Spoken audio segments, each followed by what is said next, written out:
2024 সালে টি-20তে রিশাদ হোসেনের শিকার ৩৫ উইকেট, যা কোনো এক পঞ্জিকা বর্ষে দেশের হয়ে সর্বোচ্চ।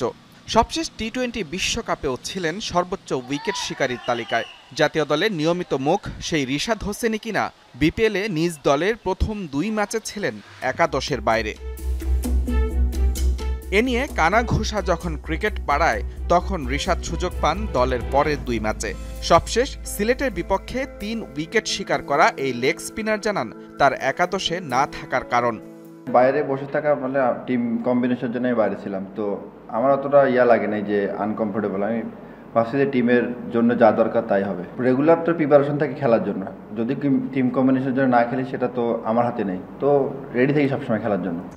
অথচ এই বিপিএল খেলার কারণেই রিশাদ ফিরিয়েছেন বিগ ব্যাশের মতো বড় লিগের অফার। চলতি লিগে হোভার্ড হ্যারিকেন্সের হয়ে মাঠ মাতানোর কথা ছিল তার। সাকিবের পর দ্বিতীয় বাংলাদেশি হিসেবে এই সুযোগ পেয়েও খেলা হয়নি তার।